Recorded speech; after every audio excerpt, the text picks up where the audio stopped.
Krishna Hare Hare, Hare Rama, Hare Rama, Rama Rama, Hare Hare,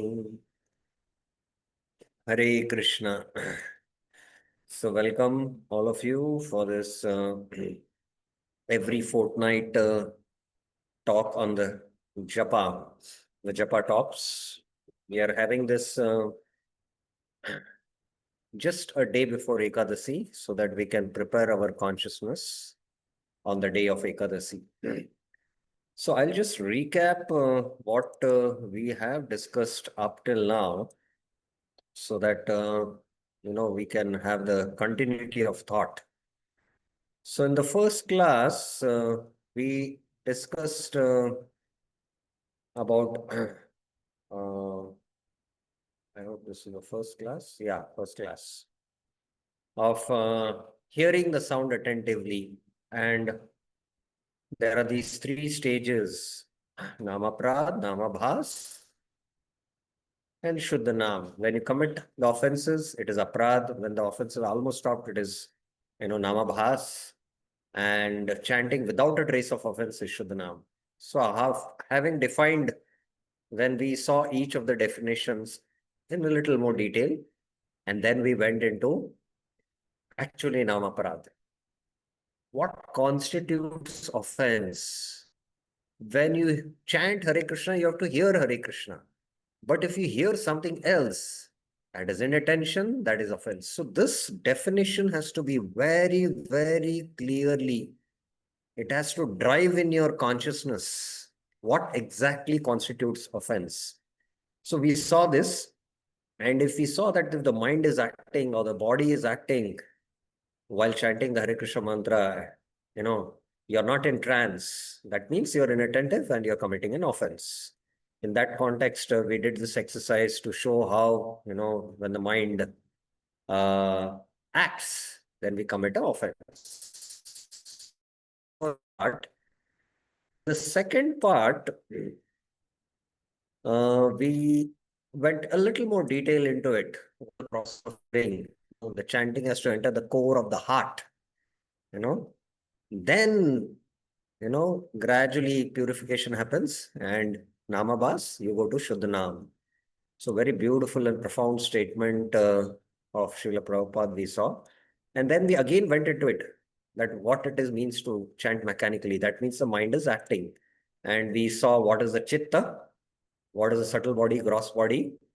And we hear, and the sound has to enter the heart. Heart here means the soul, the seat of consciousness. But there are 16 layers. There are 16 layers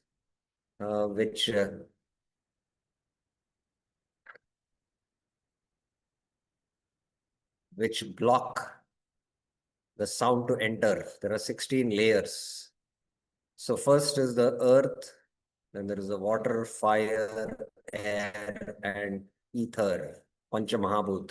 Then the Karmendriyas, the Gyanendriyas and the Karmendriyas, they are 5. And then there is the Mana, the mind.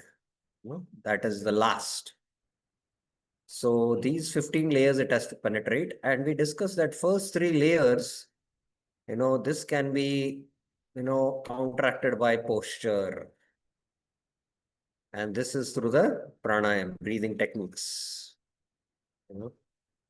Then further, you can penetrate these layers. So this is what we discussed, if you remember, in the second class. And it takes few years. And we spoke in terms of the 5 koshas, the Annamaya kosh, bodily layer, the food sheath, you have to transcend. And then the Pranamaya kosh, and then slowly you can go further. That's what we discussed. And how Narad Muni, when he chants, the Lord seats in his heart because, his chit is pure, we mentioned.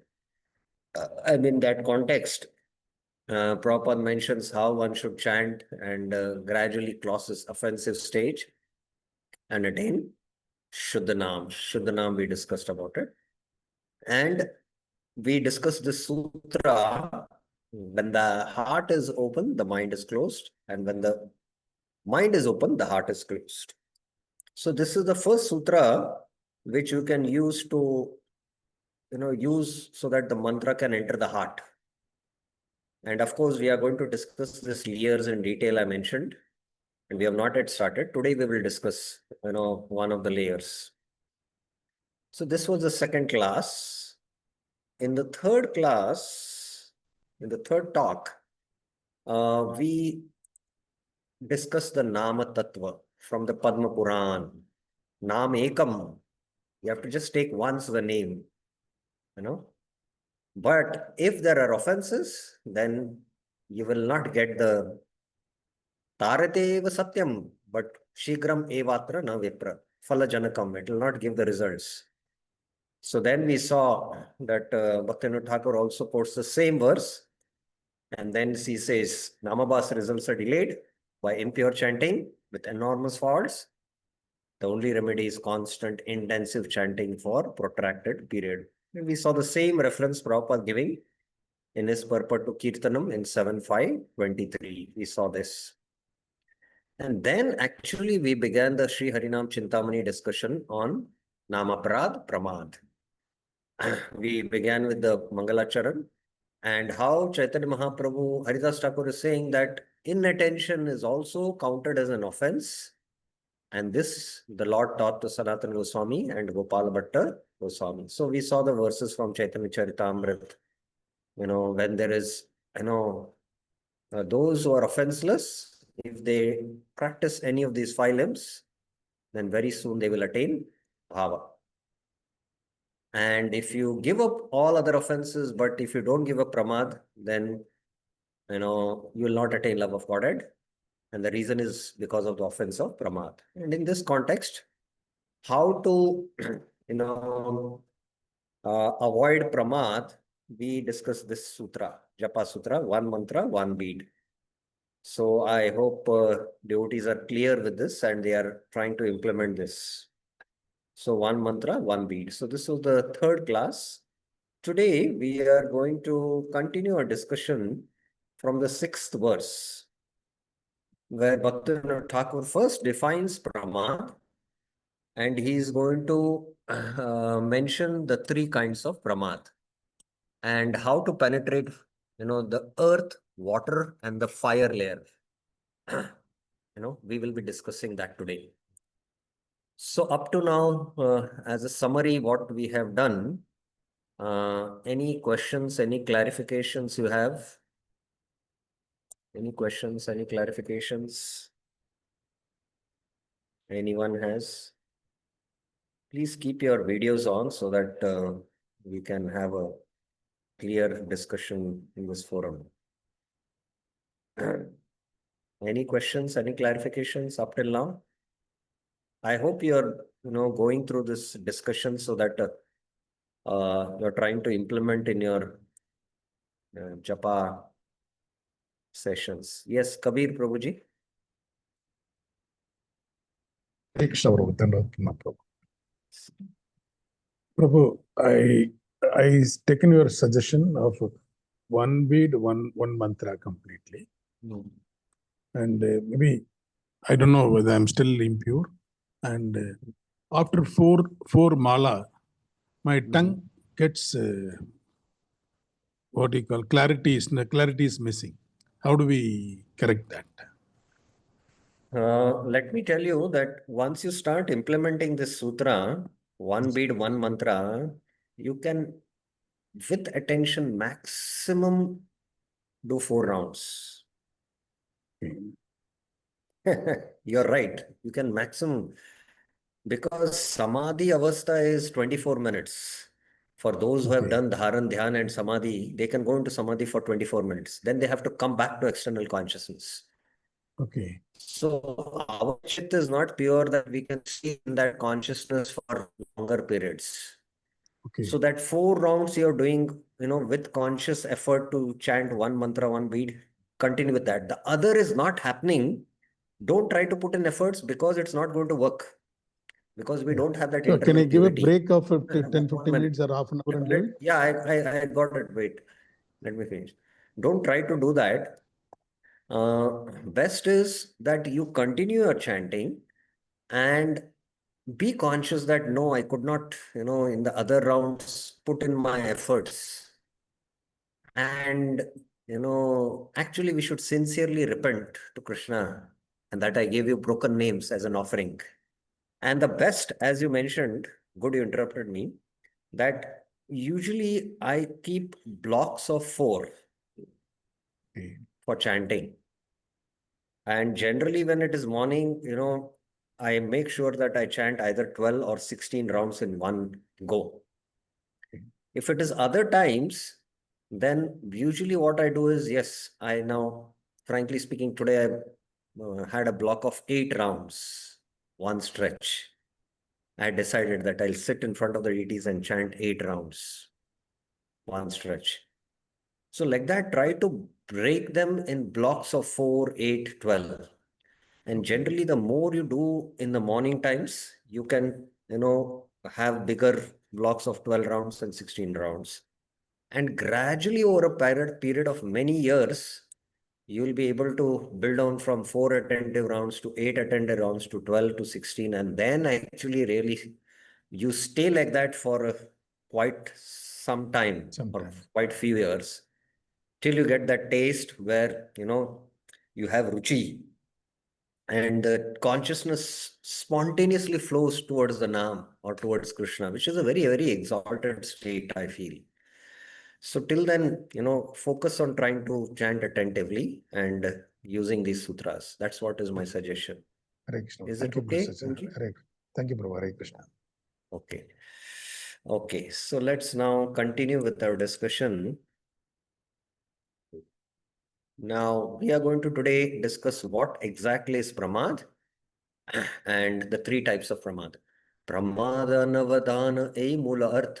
Yahai te ghate prabhu sakala anarth. The root meaning, mula artha of Pramad is inattention. Anavadan, inattention. O Lord, Prabhu, from inattention, all the anarthas come. Ya haite ghate Prabhu sakala anarth. So it is the root of all offenses. So there are different meanings of pramad in Sanskrit. Pramad means carelessness, negligence, inattention, inadvertence, oversight. Pramad means also intoxication. Pramad, alasa, nidra. That is the drunkenness, insanity, madness, mistake. There are the 4 defects: pramada, vipralipsa, karna, patava, all that. An accident, mishap, calamity. So here, it is inattention. So he, among all the definitions, here it suits, it is, that is,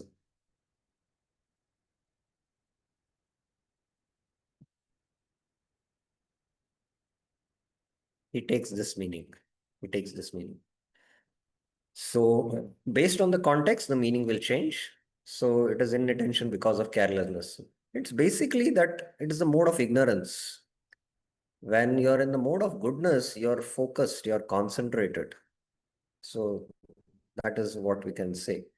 Then teen prakar anavadan, 3 types of inattention. Avadasinya jadara vikshepa 18 prakar anavadana bujibe pravina. The wise say indifference, inertia, and distraction are the 3 kinds of inattention. Footnote. Now this footnote is here. I'll put it. Indifference or no attention means lack of faith in devotional service. Laziness means inertia in devotional service. Alas. Oh, let's go for big decision. Oh, now, can we do it tomorrow? So that's the sign of Tamaguna. Dirgha Sutri, for a small work, he'll take a long time. And he always likes to procrastinate.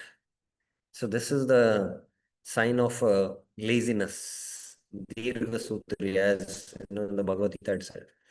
And distraction means attraction to other objects or mind dwelling on other objects or the mind hopping from one object to another object, like a monkey jumping from one branch to another branch. So the root although this is one type in attention, but it is classified into three and it has different shades, and the root is audasinyam, indifference. We maintain an indifference attitude, while chanting. So this is very subtle among all. And the grossest form of it is laziness or jada. And still grosser is, distraction. You're constantly distracted. So the root is audasinya. So we need to understand audasinya. I'm just going to go through some points of what Audasinya, Jad and Vikshep is. After this discussion, we will take up question answers. It is possible with concerted, determined effort to overcome the distractions of the body and the mind. In the Bhagavad Gita 6th chapter, Lord Krishna informs Arjuna of a yogic system with which control of the mind is made possible. This information is also pertinent for the aspiring devotee who wishes to overcome the distractions caused by the body and the mind. So here our focus is that while chanting, we are basically having distractions of the body and mind.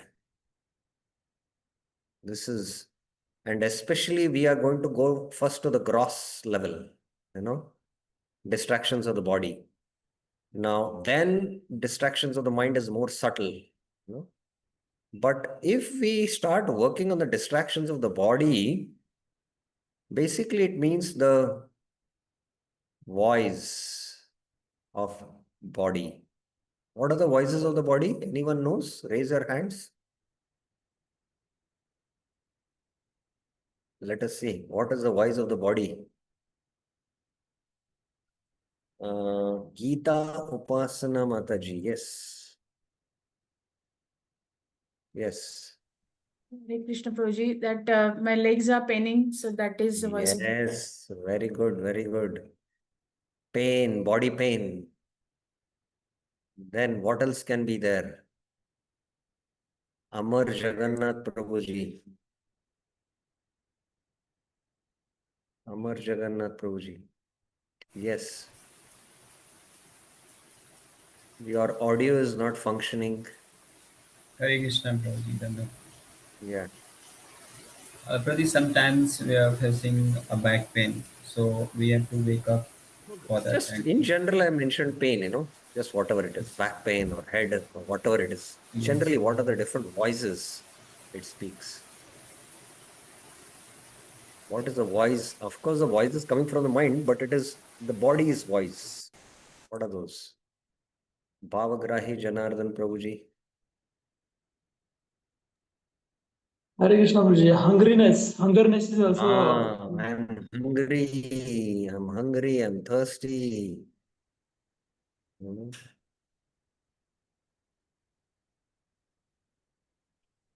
One second.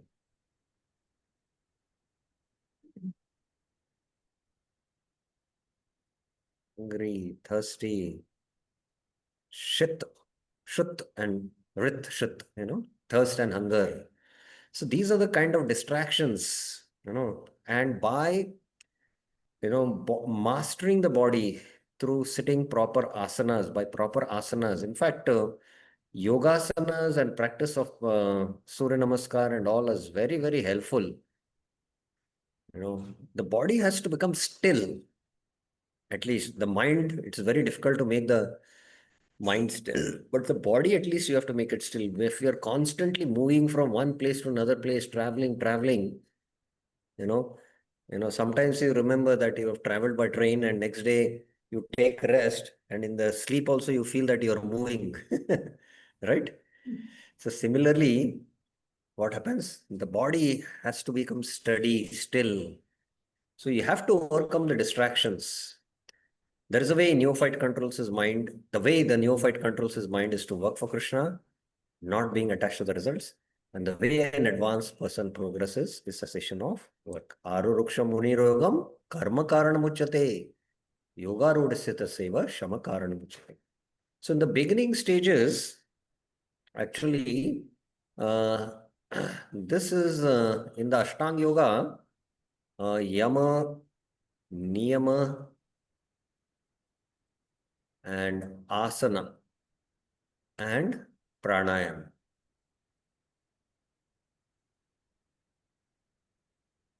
But, Pratyahara, Dharana, and Dhyan, and the last is Samadhi. So this is called as Yogaruda, the advanced stage. And this is called as the Arura. Arura.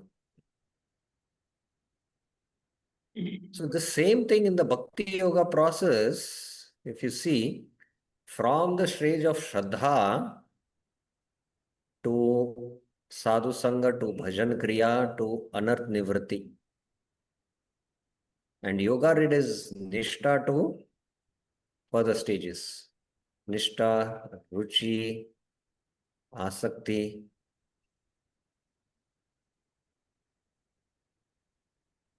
and Bhava.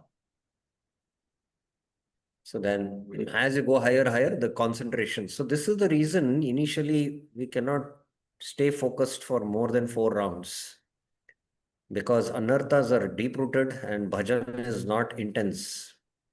But once you reach the stage of Nishtha, then you will be able to be focused for a long time. In Richi, the focus will increase from 2 hours to 4 hours. In Asakti, it will be 6 hours, 8 hours, 10 hours. You can just sit and so like that. In this way, the advanced person works on another level.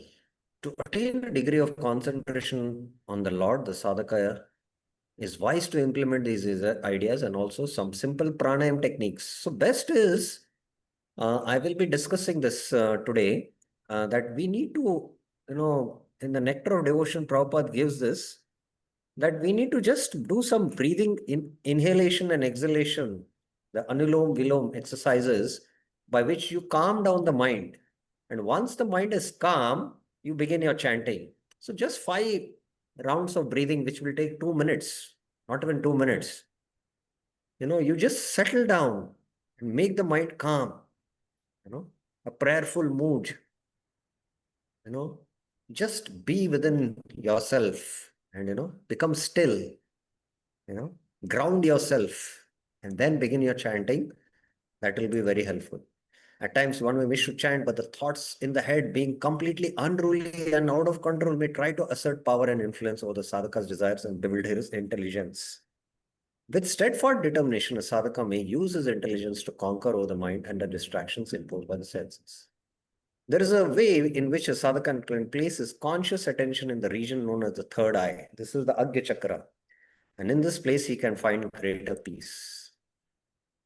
When this is done, the senses of the body can be subdued until they impose no more distractions on the sadhaka, and the mind can be somewhat pacified because this frontal part of the brain is associated with the present goodness. So this is very difficult, frankly speaking. First we need to work on the gross, mastering the asanas, doing especially Surya Namaskar. If you can do 6 rounds of Surya Namaskar, which takes 3 to 4 minutes, over a period of time, you will see that you will become very calm and composed. The body will become still. And then if you follow this sutra of chanting one mantra, one bead, you'll slowly start coming to the mode of goodness. But don't try this, especially the Agya Chakra, because gradually, with the consciousness being purified at the higher levels, this is possible. This is achieved by taking the consciousness away from the bodily senses and seating it in a specific place that can be termed as the present moment. When one's posture is straight and correct, one can overcome the dictations of the bodily senses and exist in a specific region of the body for extended periods. So this is where we are going to focus today. This is where we are going to focus. Okay. So we need to work on this posture. If we are having a correct posture, then we can overcome the dictations of the senses. And then we can stay in an extended period in that body. So if you sit in a proper asana, of course, here it is very, very bad. Yeah, I'm not going to draw it because it's looking very odd. During this time, the connection with the holy name will purify the mind, which is seated within the heart of the individual. Chaito Darpan Marjanam will happen. If a sadhaka then continues to focus on the sign vibration of the holy name and using his inner sight, he follows the Mahamantra, seeing and hearing only the holy name. You should see the mantra. The mantra card is there. I hope you are aware about the mantra card. And I have mentioned that you can keep the pictures, your Ishta Deva, and chant for their pleasure. And you should only hear holy name. The mantra can take him to the next part of his journey, that is uprooting of all anarthas. In this way, the distractions of Audasina, Jad and Vikshep can be overcome. This is the teaching of this text, that one may become aware of various distractions and avoid them during Japa and service. It is very important to have a fixed resolve. I will sit 4 rounds and sit in a place where you'll not get distracted, and especially don't sit with your mobile because the mobile is a device where all the distractions of the world are there in it, and when you enter into it, you carry on all those distractions with you. So you have to have that fixed resolve. This is how you counteract audacity. Jad is alas, opposite of alas is utsah. And to place one's attention on the sound vibration of the mantra, you have to place your attention in hearing the sound vibration. These 3 positive applications should be implemented. If one is conscious about this during the period of japa, one can begin to look into the second battleground, where one will internalize one's meditations and begin to chant the Mahamantra in a more silent manner. So to come to this point of chanting the mantra for a, to internalize, again, I would like to mark this. Internalize one's meditations. This is also a very, very exalted state. Soft chanting, Mahamantra to chant in a more silent manner is a very exalted state. If we start implementing what we are discussing in the Sri Harinam Chintamani, it will take at least 10-15 years to come to this point. In Lord Chaitanya's instruction on chanting, the 3 positive prerequisites to perfecting one's chanting that are mentioned in the shloka are as follows. Prabhu bole, kahilan ei mahamantra, iha jape giya sabe kariya nirbandh. Fixed resolve is sincerity. I show my sincerity by that I will just chant. When I chant, I chant. Did we take this sutra? When you chant, chant? Did we discuss in the last 3 classes this sutra? When you chant, chant? Yes or no? Did we discuss this sutra? Anyone remembers? Yes, Kabir Prabhuji? No. Okay. So we'll take it up. Let us see. Today we'll take it up.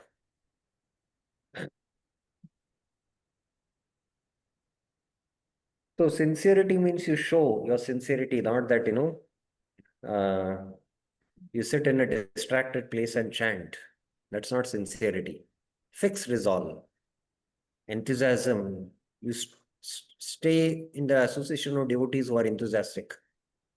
And distraction, the only way you can avoid distraction is continuous chanting. As it is mentioned, the solution for Namapra, constant, intensive chanting for protracted period. These 3 prerequisites are very important and need further clarification to clarify these most important instructions from Chaitanya Mahaprabhu. First, sincerity or having fixed resolve and determination to succeed is a positive aspect of Azasin or Apiti. When sincerely trying to chant, one will not be apathetic one's approach. Chanting with sincerity means chanting with heart. So this is sincerity. Next, having enthusiasm for chanting is a positive reflection for preventing jad or laziness. If one is enthusiastic until completing one's duties, one simply cannot come under the sway of sleep in its many forms. So I many times tell this example, which I practically saw.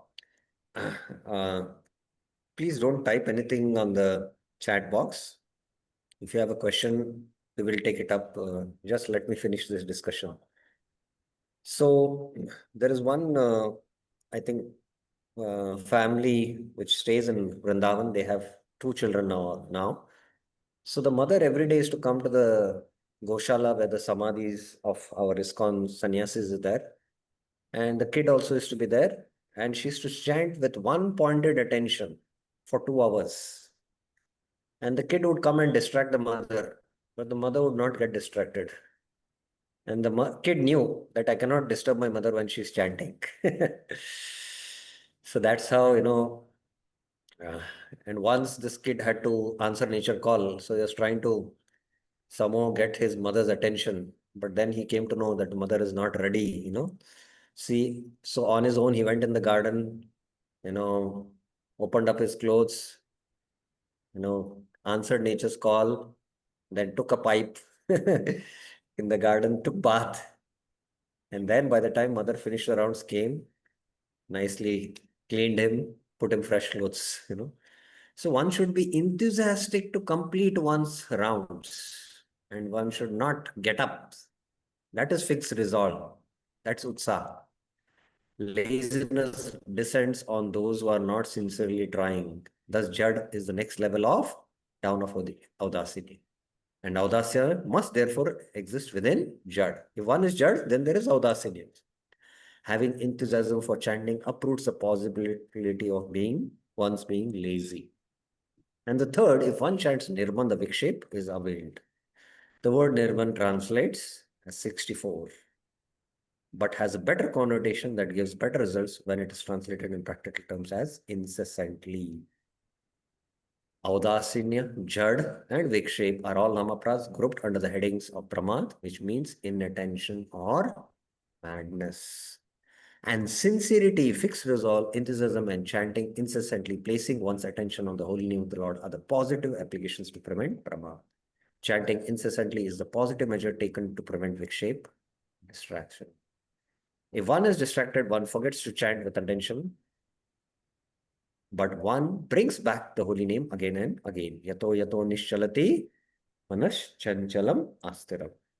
So chanting incessantly is a positive application to prevent Vikshep, distraction. Srila Rupa Goswami in his Updeshamrita said, Utsaha Nishchay Dhairya Tat Tat Karma Pravartani. Enthusiastically chanting with patience and confidence. Once the sadhaka has implemented these positive applications and goes still further in his battle with the inattentive mind, he is allowed to clearly hear the mantra, Mahamantra, while there are no more disturbances from the internal dialogue between his mind and intelligence. Please therefore take seriously the offense of inattention which manifests as audasin, Jad and Vikshep, as progression is made by uprooting the weeds of anarthas and not planting more. So this is some points on Pramad, Audasinya, Jad and Vikshep. So any questions you have up till now what we have discussed? Any questions, any clarifications? Anyone has any questions or clarifications?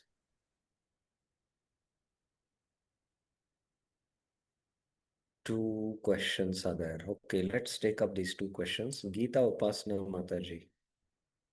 Yes.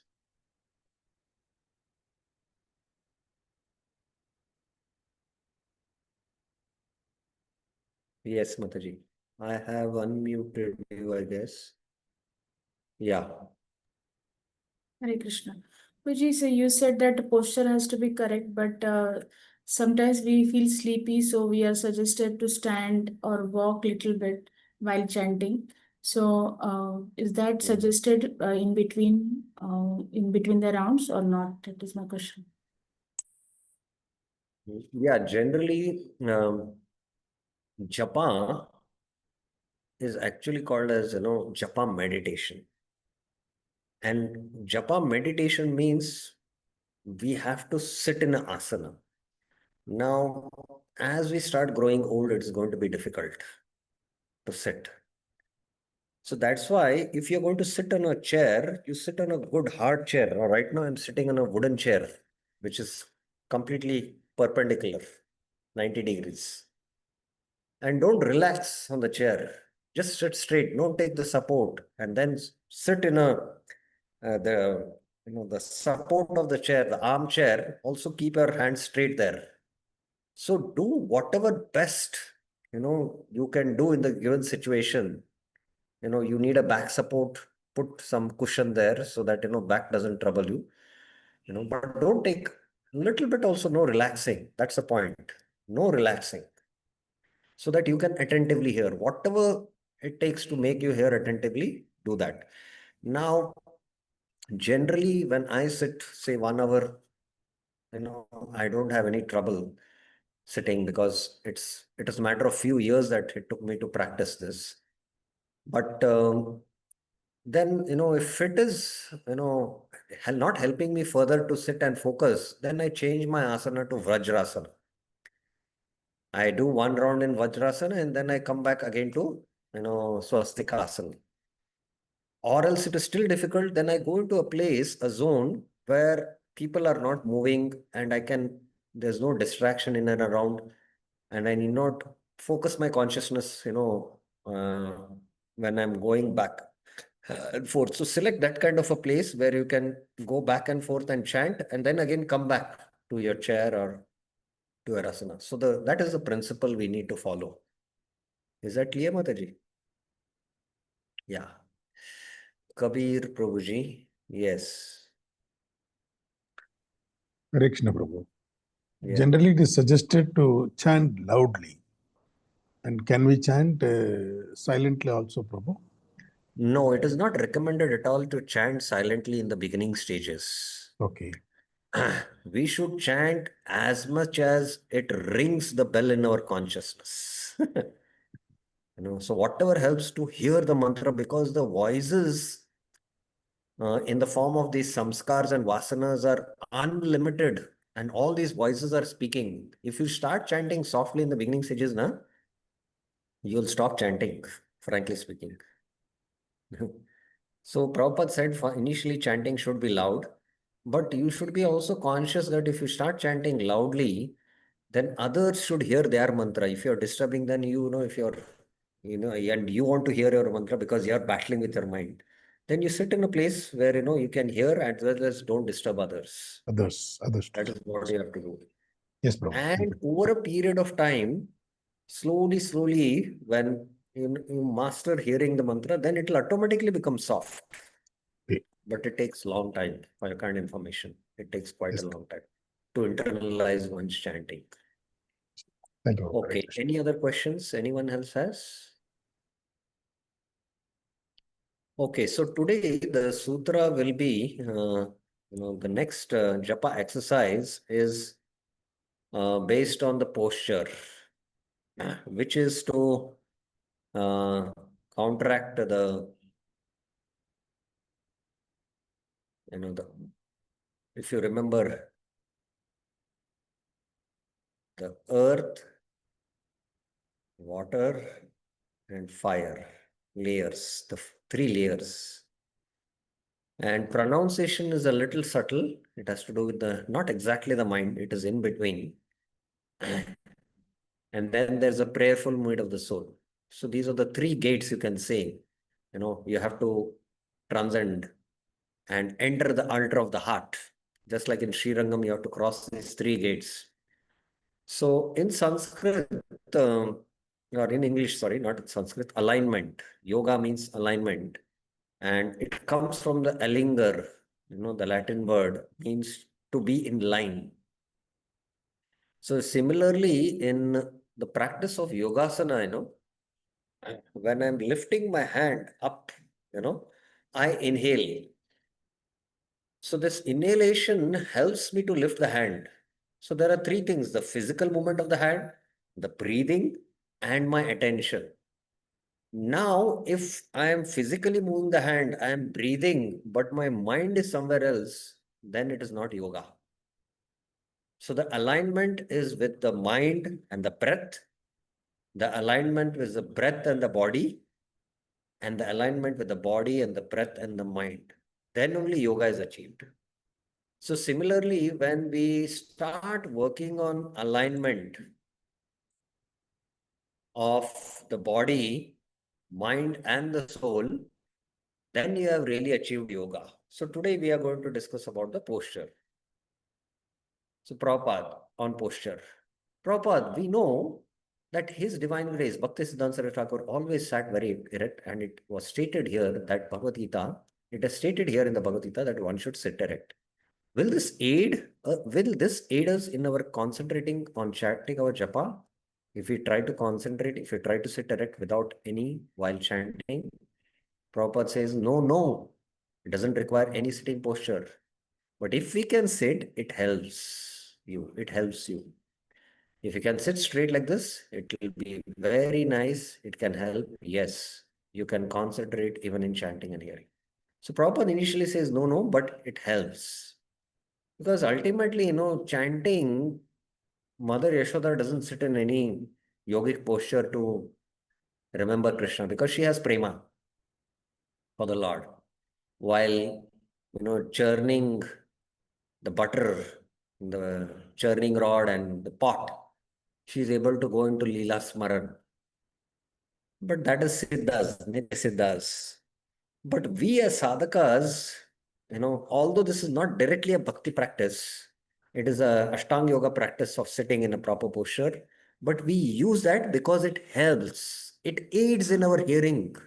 This is the point Prabhupada is making. We have to understand that. Therefore, these things are required. So, Baldevidya Bhushan in the Gita Bhushan commentary says one should sit rather than stand or lie on that asana which has been established. Since Vedanta says asana sambhavat, one should sit because then meditation is possible. That's what I made this point now. So these are the different asanas, the swastik asana, the padmasana, the sukhasana, and the siddhasana. Now the siddhasana is only for brahmacharis, those who are practicing. It's not recommended for others also. Now the sukhasana, I will not go into it. The padmasana is very good. It is called as a lotus pose because the back becomes straight and the head is also straight. But it causes, a little pain in the hip joints. The best asana is swastikasana. So I'll discuss this swastikasana, but let me give the quotation. Suchodeshe pratishtapya stiram asinam Nat uchitratam nati nicham chaila jina kushottaram tattekagramam manakritva yatachitendriya kriya upavishasane yunja yogamatma vishuddhaye. Establishing his own solid asana in a clean place. For us it is temple, not too high, not too low. So you can keep a height of a yoga brick because then you're in a little higher position. And that will help you to keep the hips up and the knees will be down. That is very, very helpful. Sitting on asana, tatra upavisha asane, concentrating the mind on one part. Ekagra manakritva, we can concentrate on the mantra card or on the deities. Controlling the activities of mind and senses, yata chitendrikaya, one should engage in yoga for purification of consciousness. This is for Chaito Darpan Marjanam. And here he says, Samam Kayam Shiro Grivam. Keep the body, hand, and neck straight, motionless. Some people move their head, move their hands. Achalam dharayan. No moving here and there, head moving like this. All Rajasic chanting it is. Having firm detention is sira, gazing at the tip of the nose. Sampreksha nasika gram swam. So we should gaze at the mantra card without looking in the other directions. Dishascha anvalokayan. With peaceful mind, prashantam, fearlessness, vigatabi, and celibacy, brahmachari vratesata, he should sit yukta asita, withdrawing his mind from the sense objects, manasayamya, while meditating on me, machita, with me as a goal, matpara. So sit straight. Prabhupada is to say that. You can see how Prabhupada, Bhakti Siddhanta Thakur, Bhakti Thakur is to sit straight in their chanting. And this is the swastikasana. This is a variant of swastikasana. And one should practice this. So let me see whether my camera, yeah, it is difficult to demonstrate how to sit in a, basically the soul has to go below the region of the thigh. The soul has to touch there. Uh, let me see. No, yeah, it's not possible. So basically, you can watch any video on the YouTube of the entire procedure of the swastikasana. The soul has to go below the thigh, the sole, the feet sole. And the other sole also has to go, below the other thigh. It has to touch. And then if you can raise, or have a cushion, at least a brick height, or you can use a yoga brick. Now, if you're using a yoga brick, that's the best, and in the ashram, I use the yoga brick. But I would recommend again, don't buy a, rubber yoga brick. Buy a natural yoga brick, either buy a cork yoga brick or a wooden yoga brick. The best is wood. And nowadays you get neem wood, which is very, very auspicious because it increases positivity in you. Neem is very, very, that neem has a lot of good medicinal qualities. It has a lot of medicinal qualities. So by that, what happens, by the yoga brick, you go a little up. So the hips come up and then sit in your own asana. See that the asana, your thighs don't touch the ground. Otherwise, the energy will get drained. And most important is the kaya, griva. Griva is, the neck, and the shira, head. This should be in straight line, like how I'm sitting now. Not that head goes down like this or like this also. It should be little up, and no seeing like this or shaking the head. Try to sit in a good proper posture, and this has to be demonstrated in a live demonstration. It's not possible online, but I will see if some video shows exactly the swastikasana, which I will share.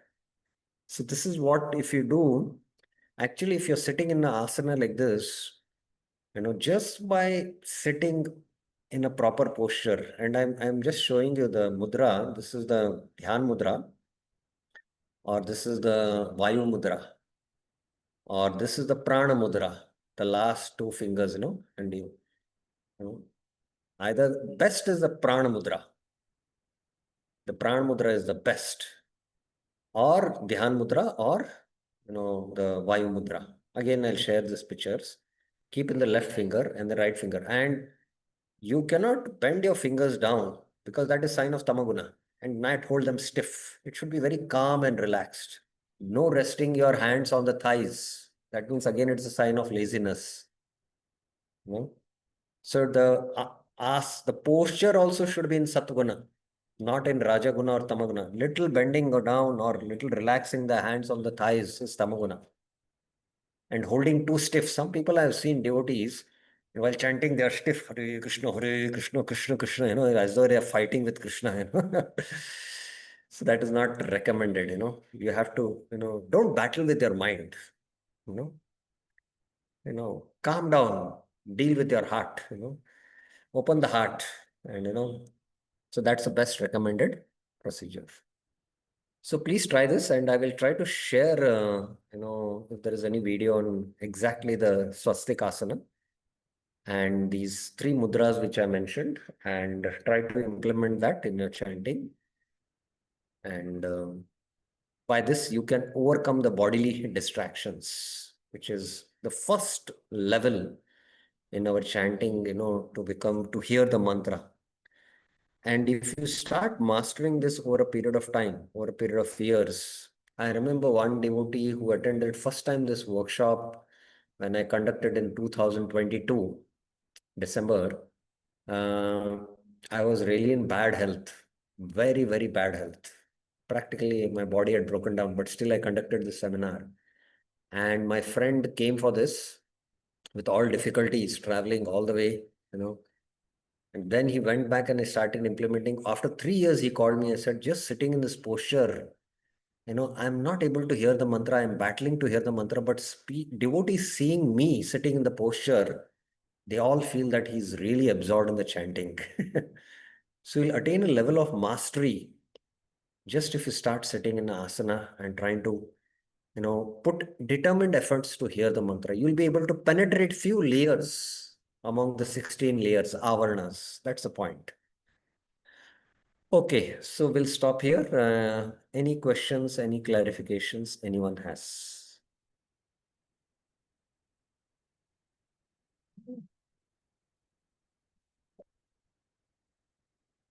Any questions?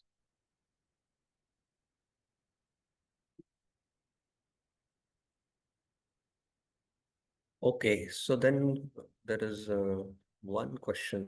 Amar Jagannath Prabhuji. Yes, Prabhuji. Hare Krishna Prabhuji. I have one question. As you told us, you have to sit and chant in a proper posture. But due to our bad habits, we used to chant 4 rounds and 6 rounds. Then we have to walk and stand up for the chanting. Our body is not going to survive anymore after 6 rounds or 8 rounds.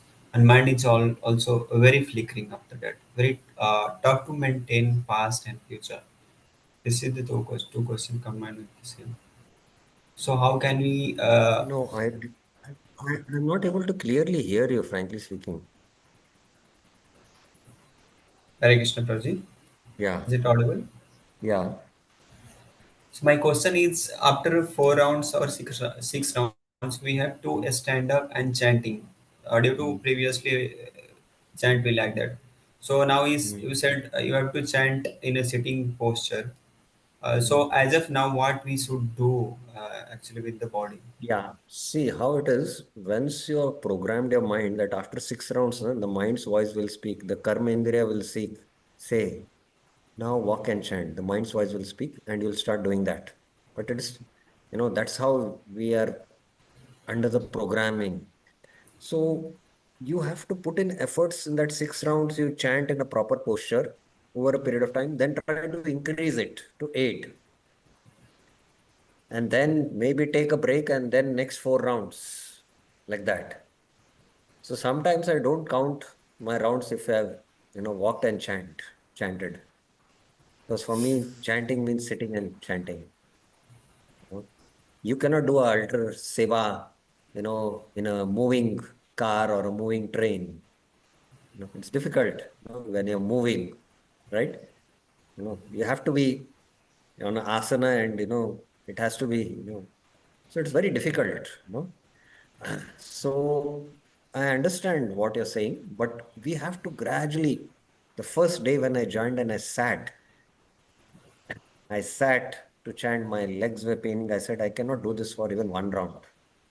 But today, practically, even I have health issues to sit, but I sit because I've mastered it over a period of time. So you need to stretch yourself, make the body flexible by doing exercises, especially yoga exercises. That's also good for your health. That's not part of our bhakti practice. I've seen devotees are lazy with respect to this aspect. But to regulate the body, yukta ahara viharasya, yukta cheshtasya karmasu, yukta swapna bodhasya yoga bhavati dukkha. So to regulate the body, regulate the mind, it is very, very helpful. It is very, very helpful. So we need to implement certain things by which we can, attain focus in our chanting. That's the point. Okay. Okay, thank you so much, Prabhuji. Hare Krishna. Yeah. You're from which temple? I'm connected from east of Kailas, Prabhuji, ISKCON Delhi. Just Oh, I okay. messaged previously. So Yeah, from yeah, yeah. today, Yeah, I I'm got. joining them. Yeah. Any other questions anyone else has? Thank you, Prabhuji. Any other clarifications? Okay, so let's work on the posture. And if there is any other additional insight on the posture, I will share it in the group. Thank you very, very much. Srila Prabhupada ki jai, Srila Bhaktivinoda Thakur ki jai, Shri Harinam Chintamani ki jai. Hare Krishna.